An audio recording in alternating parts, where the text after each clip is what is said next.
sección de temas de mujer, el programa que, por supuesto, como ya lo hemos dicho en otras ocasiones, entrega información. Y basado en eso, estamos hoy en día con otro especialista que es gusto de todos, bastante conocido, y nos basamos en un tema específico. Dicen que bajó la natalidad, que están un poco más flojos aquí en Chile después del censo, pero todos sabemos que el tema familiar es primordial, ya sea en el destino, cuando estemos jóvenes, cuando estemos más adultos, pero la idea es planificar. Y para eso está con nosotros Raúl Salinas, el médico cirujano especialista en ginecología y obstetricia y, por supuesto, socio de APROFA, la Asociación de Protección de la Familia. Bienvenido, doctor. Muchas gracias. Hola, buenas tardes. Buenas tardes, estimados amigos.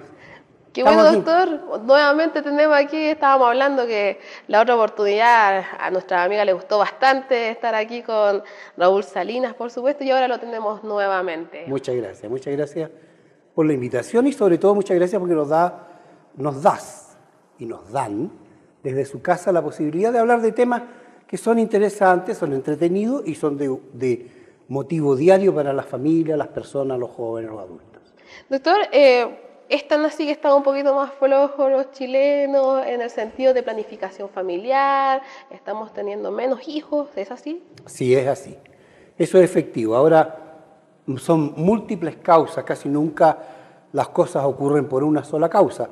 Hay múltiples causas y esto es el resultado de la conjunción de toda una política de Estado de nuestro país que comienza por allá por el año 62, 63, y que va dando sus resultados hoy en términos a tener una actitud frente a la natalidad, una actitud frente a la familia distinta a la que había en nuestro país en la década de los 50.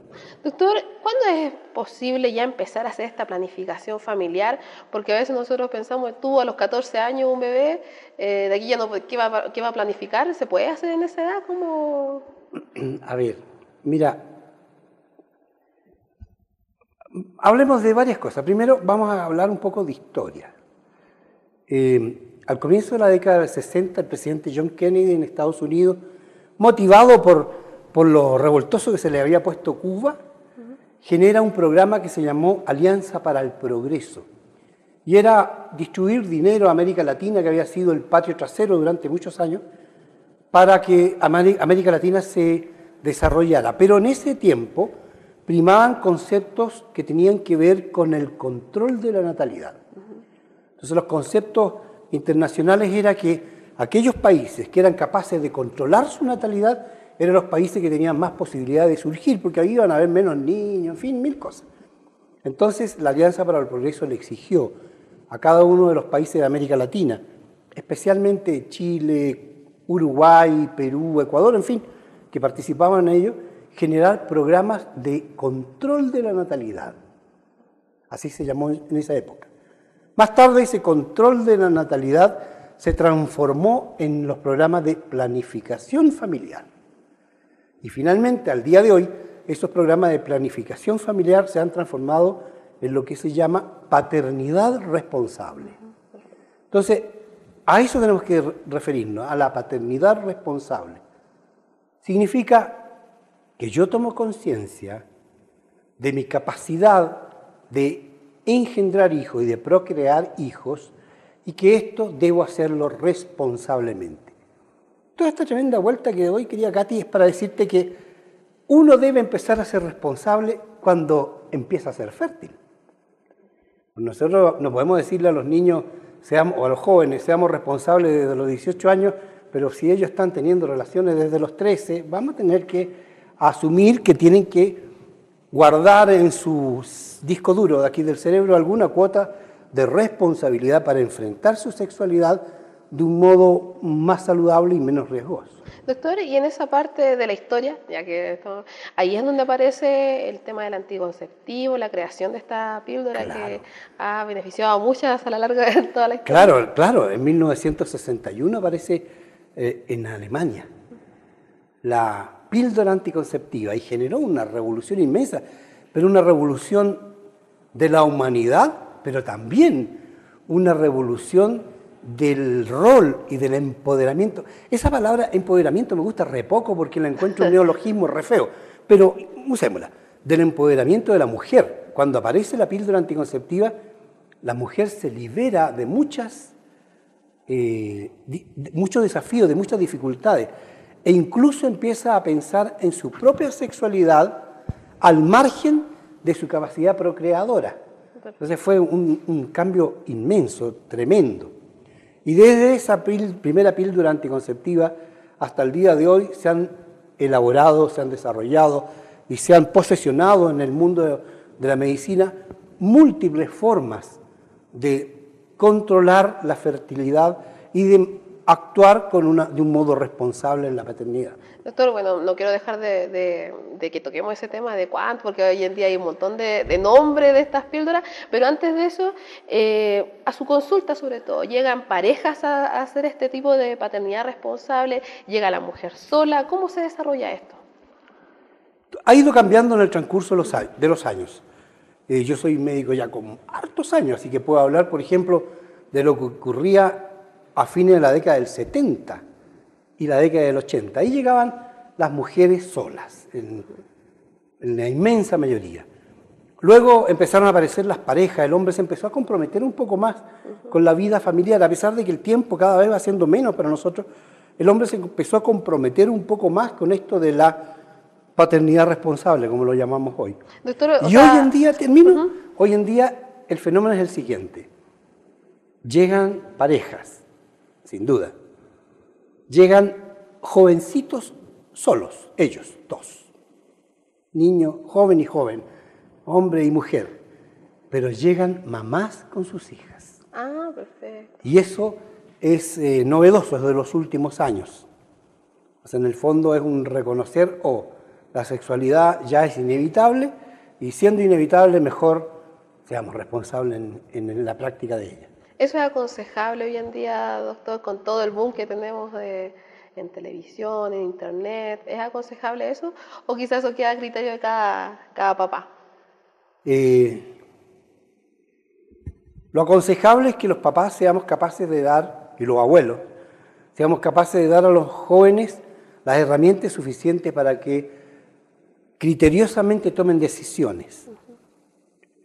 Sin duda que a pesar de todo eso va a haber un grupo de jóvenes y de no tan jóvenes también que toman decisiones con las orejas, ¿cierto? Pero lo aconsejable es darle a los jóvenes todas las herramientas, y si ese dar toda la herramienta involucra tomarla a la niña o al joven y decirle vamos donde un médico para que nos diga qué puedes hacer para que no se tronche tu posibilidad de estudio, para que no se te haga difícil tu juventud, en fin, bienvenido.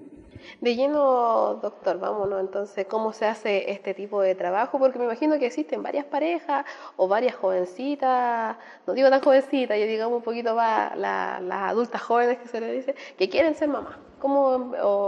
Primero, ¿cómo quieren ser mamás? Y después vamos a cómo se cuida para no ser mamá también.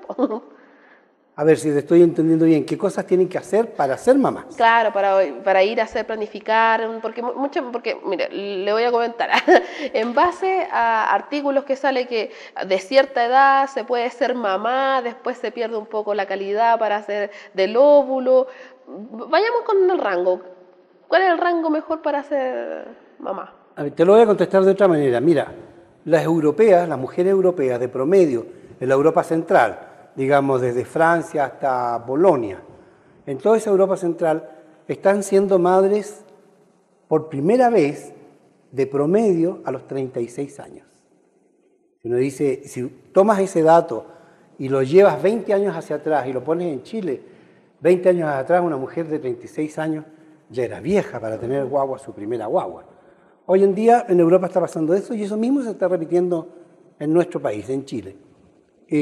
Sin duda que los riesgos asociados a la maternidad son más altos en los extremos de la vida, ¿cierto? No solo la mujer mayor de 40 años tiene algunos riesgos más, sino que también la niña menor de 16 años tiene algunos riesgos más en esto de adoptar el desafío de ser mamá. Los extremos entonces generan más riesgos, pero esos más riesgos tienen que ver con la mujer embarazada tanto como con el hijo que están concibiendo, ¿cierto? Hay una mujer mayor de 40 años, tiene más riesgos personales, porque a lo mejor es hipertensa, porque a lo mejor tiene el colesterol alto, porque a lo mejor tiene una diabetes, en fin, porque a lo mejor tiene cualquier otra enfermedad que hace un poco más difícil su gestación. La niña menor de 15 o 16 años está en un proceso de maduración y crecimiento. Y muchas veces, no siempre, pero muchas veces, el hecho de ser mamá apresura la maduración de su organismo y hace que cosas tan sencillas como que deja de crecer. O ya, si iba a crecer hasta el 1,70 m, bueno, se quedó en el 1,62 m. Porque cambia la razón y la relación de su metabolismo y de su estructura biológica, producto del embarazo. Entonces, los dos extremos de la vida son un poco más riesgosos. ¿Qué es lo más aconsejable y prudente hoy en día? Que una mujer que decide, o una pareja que deciden tener un hijo, bueno, que se hagan un control médico primero, que la mujer vea si está todo sano, todo bien, si no hay riesgo agregado, y que comience a tomar ácido fólico. Ah, perfecto. Pero aparte de eso, tener la mejor voluntad y, por supuesto, hacer las tareas, porque si no hace las tareas... Empezar a estallar, por lo menos... Claro, si no hace las tareas, paso, como dijo alguien por ahí. Lo digo, doctor, porque estamos en una época que ya claramente dice que se está extendiendo un poco ese tema de ser papá, de ser mamá, y por lo menos tengo bastantes amigas que están como preocupadas por la edad en ese sentido. Claro, porque es el nuevo desafío. Si la mujer, como lo haces tú y muchas otras mujeres calameñas y de todo nuestro país, privilegia su desarrollo personal, ¿cierto? Y dice, bueno, yo voy a sacar una carrera y ahora voy a hacer un magíster o voy a hacer un doctorado o me voy a especializar en algo o voy a disfrutar de mi juventud o voy a dedicar mi esfuerzo económico a viajar, a pasear, en fin, y posterga un poco la maternidad. Pero es un fenómeno que ocurre en todo el mundo occidental. A la larga uno lo termina planificando todo, incluso eso de tener familia, doctor. También quiero preguntarnos, y no al otro extremo también, como las diferentes alternativas que tenemos las mujeres, en este caso, para cuidarnos de un embarazo. Pero antes de eso, doctor, queremos invitar al espacio a nuestro auspiciador, Hippie Chic, el salón de belleza para las calameñas, que está en Mall Plaza Calama, y por supuesto está todos los jueves con nosotras para darnos un concurso, y este día, para que lo vean y para que puedan responder, la pregunta es la siguiente: ¿cuáles son, y eso lo va a responder más ratito el doctor, cuáles son los diferentes métodos anticonceptivos que conocemos? Con esa respuesta se pueden ganar 2 gift cards en la semana. Así que gift cards que nos van para, como dice por ahí, para lucir nuestra belleza, porque ya somos bellas. Ya son bellas. ¿Sí? Perfecto. Y le vamos a regalar una también al doctor para que le lleve a su señora. Va a estar contenta y muchas gracias. Hay que decirlo, no hay mucho lo que debe arreglarse de su señora, doctor, pero... No, es mi señora, es hermosa. Exacto, así que hay que decirlo. Es para que por último se arreglen las uñas. Bueno, gracias, es hermosa, porque está permanentemente preocupada de ella. Exacto, y hay que preocuparse. Así que por eso Hippie Chic todos los jueves está con nosotros, y por supuesto el concurso, cuáles son los distintos métodos anticonceptivos que conoces. Al tdmcalamatv@gmail. No lo olvides, concurso, y te puedes ganar una de estas gift cards. Gracias. Doctor, bueno, retomando un poco este tema, cuéntanos un poquito de lleno cuáles son estos métodos. Hay un abanico tan grande de oferta, de métodos diferentes, de ayudar a la paternidad responsable, digamos planificación familiar, para que conversemos con más fluidez nomás, ¿cierto? Uh-huh. Hay una gama casi infinita. No obstante, hay que rescatar lo siguiente: los métodos de planificación familiar, cualquiera sea él, tiene que reunir los siguientes requisitos. Primero, ser fácil de usar. Segundo, ser baratos. Tercero, ser efectivos. Y cuarto, ser fácil de suspender. Ya. O sea, cualquier método que reúna esos requisitos es un buen método. Ahora, ¿cuál es el buen método para cada persona? Pues depende de cada persona. Hay métodos, por ejemplo, hormonales. Las pastillas anticonceptivas, las inyecciones anticonceptivas, hay unos anillos vaginales que son hormonales, hay unos parches que se colocan en el cuerpo que son hormonales, esos métodos son hormonales. Las inyecciones, las pastillas, los parches, los anillos. Hay métodos físicos, como son los dispositivos intrauterinos, o los diafragmas, que ya casi nadie los usa, pero existen.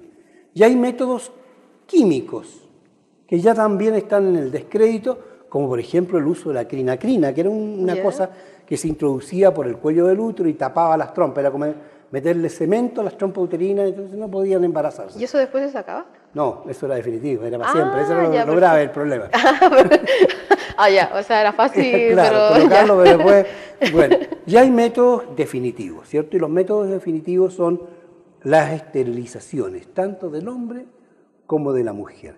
Y ¿sabes qué? Permíteme que me detenga un ratito en este tema de las esterilizaciones. Lo primero que voy a decir es para que nadie se confunda. Si a mí me preguntaran mi opinión, en mi opinión modesta y humilde, nadie debiera esterilizarse. ¿Por qué pienso eso? Porque yo soy de los que cree que Chile va a ser un país desarrollado cuando seamos 50 millones de habitantes. Bien, esa es mi opinión, pero dejémosla al margen. En 1999 Chile participó en una convención de las Naciones Unidas de la Organización Mundial de la Salud en Pekín, Beijing dicen hoy día, que se llamaba Salud Humana y Derechos Humanos y Salud Reproductiva para el siglo XXI. Y en esa convención, no sé si tú te acuerdas, que hubo una disputa bastante conocida entre la ministra de Relaciones Exteriores, que era la señora Soledad Alvear, y la ministra del CERNAM, que era la señora Adriana Delgato. La señora Adriana Delgato, socialista. La señora Soledad Alvear, demócrata cristiana. La señora Soledad Alvear decía, Chile tiene que oponerse al aborto. La señora Adriana Delgato decía, Chile tiene que apoyar el aborto. Antes que se agarraran de las mechas, se metió el presidente Lagos y dijo, Chile va a votar en contra del aborto y se acabó el tema. Bien, en esa convención se aprobó lo siguiente, y luego te digo por qué es importante. Para que una persona decida sobre su fertilidad y por lo tanto decida operarse o no, tiene que cumplir con un solo requisito, uno solo. Y ese requisito es ser mayor de edad. De tal modo que si una niña de 18 años o un joven de 18 años llega a una consulta médica y dice yo me quiero operar porque no quiero tener hijos, lo que yo voy a hacer es tratar de convencerlo que no haga esa cosa porque va a ser un error. Pero si se pone pesado y cargante, voy a tener que operarla. ¿Por qué digo esto? Porque todavía en nuestro Calama querido no es infrecuente que los médicos y las matronas y los profesionales de salud tomen decisión por las personas y eso es atropellar a las personas. Cuando tú llegas a una consulta y dices me quiero operar y el médico te dice no señora porque usted es muy joven, eso es un atropello. No puede hacerlo, lo hacemos. No, yo no. Pero se hace. O en el consultorio le dicen no le voy a sacar el dispositivo porque ya tiene muchos hijos. Pero se hace, ocurre, le está ocurriendo a usted seguramente. Ocurre todos los días. Entonces, vuelvo a lo primero, si piden mi opinión, que no se opere nadie. Pero es decisión. No puedo decidir la suerte de otra persona con la opinión mía. La opinión mía vale 0 cuando eres tú la que está decidiendo sobre tu cuerpo. Es bueno saber eso, doctor, porque a la larga, como dice usted, muchas pueden haberle pasado. Pasa constantemente. Llegan pacientes a la consulta y no me operaron, doctor, y yo me quería operar, pero no me operaron porque me dijeron que era muy joven. Pero no le explicaron por qué no se podía, sino que no. Pero es que no se puede. Y como te digo, yo por mí no se opere nadie, pero no puedo decirle a alguien, no, tú no te operas porque es muy joven. O no, tú no te operas porque mi religión me prohíbe que tú te operes. O sea, perdón. ¿Ya no ha habido respuestas así? Sí, sí han habido respuestas como esa. Yo no la voy a operar porque mi religión me prohíbe. Y eso no puede ser. Eso es atropellar los derechos de otra persona. Bueno, estoy haciendo una apología a que cada uno tiene el derecho, siendo mayor de edad, a decidir sobre su propia fertilidad, siendo mayor de edad. Y esto es permanente, también hay que destacarlo, y también leer quizá los pros y los contras antes de tomar una decisión igual drástica, porque a la larga, como dice el doctor no te puede decir, no, no lo hagas, pero sí la idea es que nosotros seamos conscientes de nuestro cuerpo y de nuestra salud. Claro. Y doctor, frente a los otros sistemas anticonceptivos. Supongamos que una Lola, una jovencita, tiene 18 o 17 años y le dice a su mamá, mamá, yo quiero iniciar mi vida sexual y quiero que me lleves al ginecólogo. Ocurre cada vez más frecuentemente. Quiero que me lleves al médico para que decidamos qué usar. Y llega la niña a la consulta. El ginecólogo, el médico, aparte de preguntarle algunas cosas generales, le va a pedir algunos exámenes para ver si no tiene una resistencia a la insulina, si no tiene un problema hepático, si no tiene un problema en la coagulación. Y superando todos esos obstáculos, va a elegir junto con la persona el mejor método. Ya te decía, el método mejor es aquel que es fácil de usar, voy a hacerlo de aquí para allá, para que el presidente lo hace de allá para acá. Es fácil de usar, que es barato, que es fácil de suspender. Lo más práctico en una persona que no ha tenido familia, que no ha tenido hijos, son los anticonceptivos. Ya sea los anticonceptivos orales, o el parche, o el implanón, que de eso no hablamos, que es uno que se coloca en el brazo, y que antiguamente se llamaba Norplan, no es tan nuevo como mucha gente cree. ¿Y eso cuánto dura, más o menos? 3 años y medio. 3 años y medio. Igual que los dispositivos. Perfecto. Doctor, y la ingesta de las pastillas en este caso, sí. ¿Cuánto se puede extender? ¿Cuánto tiempo o pueden ser? 2000 años. 2000 años. ¿Sin problema? Años, ¿Sin consecuencias? Sin problema, claro. Porque también existen eso. Pero constantemente en control. No te digo que todos los meses, pero un par de veces en el año, para que la matrona que está viendo a esa niña o el médico que está viendo a esa mujer sea capaz de poder detectar si hay algún elemento o factor de riesgo. Por ejemplo, las niñas que pasan de los 35 años, para mí siguen siendo niñas, y que fuman, tienen que usar anticonceptivos distintos a las niñas que no fuman y que tienen menos de 35 años. No es el mismo. Por factores que tienen que ver con el riesgo de hacer accidentes vasculares. O sea, la trombosis y todas esas cosas. Doctor, y por ejemplo, uno de los mitos que yo me imagino que muchas mujeres hemos escuchado es, ¿tendrá la misma efectividad uno que es más barato? Perfecto, qué bueno que lo preguntaste. Mira, o qué bueno que lo trae a colación. Todos los métodos de planificación familiar que ingresan a nuestro país, desde el más humilde hasta el más sofisticado, son autorizados por el Instituto de Salud Pública. Y para poder ser autorizados por el Instituto de Salud Pública, cumplen con un requisito, que es tener un índice de Pearl de menos de 1,2. Lo explico. El índice de Pearl es la cantidad de embarazos que ocurren en 100 mujeres durante un año. Una mujer, en este caso no hablamos de porcentaje, porque una mujer no tiene un riesgo en el año, tiene 12. Cada mes tiene un riesgo, ¿cierto? Claro. Entonces, 100 mujeres durante un año tuvieron 1.200 riesgos, ¿verdad? 100 por 12. El índice de Pearl es menos de 1,2 embarazos por cada 100 mujeres en un año. Dicho de un modo sencillo, menos de 1,2 embarazos por cada 1.200 riesgos. Todos los métodos nuestros, métodos transitorios, no estoy hablando de las esterilizaciones, definitivo, claro. no definitivo. Todos los métodos transitorios nuestros tienen un índice de Pearl bajo 1,2. Así que desde el punto de vista de la efectividad, son todos buenos. Claro. Desde el punto de vista de si ese zapato te calzó, claro, o te quedó chico, es otro cuento. Ya. Y es ahí donde uno tiene que visitar al especialista para que él vea cuál es el que calza mejor con nuestro cuerpo. Así es. Destacar eso, doctor, porque bueno, estamos ya pronto a que termine el programa, pero destacar eso porque muchas a tontas y a locas quizás empiezan a elegir, yo voy a tomar esto, voy a tomar lo otro, y lo importante que ir al especialista en sí. A pesar de que tú tienes toda la razón, no obstante eso, preferible que tomen algo a que no tomen nada, si es que no quieren embarazarse. Termino con una última idea. La mujer que ha tenido un bebé y que está dando pecho, tiene que usar un método de planificación familiar, pensando en los anticonceptivos, diferente a la mujer que está que no está dando lactancia. La mujer que está lactando no puede tomar cualquier anticonceptivo, sino que tiene que tomar aquellos que tienen solamente progesterona, porque los que tienen estrógenos, el estrógeno pasa a la leche. Entonces hay unos anticonceptivos especiales para para la nodriza. ¿Por qué lo traigo a colación? Porque muchas mamitas se angustian porque han terminado de dar pecho, entonces piensan que ese anticonceptivo ahora no les va a servir. No, si les sirve igual. Les sirve exactamente igual, quedan igualmente protegidas. La última idea tiene que ver con los dispositivos intrauterinos. Existe como la convicción así en el medio ambiente que el dispositivo intrauterino, cualquiera sea se puede usar durante largos años.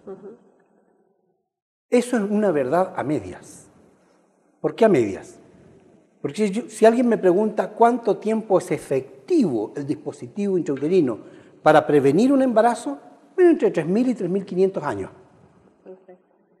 Pero ¿cuánto tiempo lo puede usar una mujer sin riesgo? 3 años y medio o 4, y no 8, ni 10, ni 20. Porque el dispositivo tiene unas guías, unas colitas. Esas colitas se van colonizando con bacterias, con bichos de la vagina. Y alrededor de los 3 años y medio, esas bacterias se introducen al útero. Y al introducirse al útero comienzan las infecciones, las hemorragias, los dolores y lo que es más grave, a veces las pelviperitonitis, que son enfermedades serias que hay que operarlas, sacarle los ovarios, etcétera, un montón de cosas. Eso pasa después de los 3 años y medio. Entonces, si bien es cierto un dispositivo puede durar 3.000 años, no es menos cierto que lo prudente es no cruzar la calle con rojo y en este caso no dejarlo más allá de 3 años y medio porque se le puede infectar.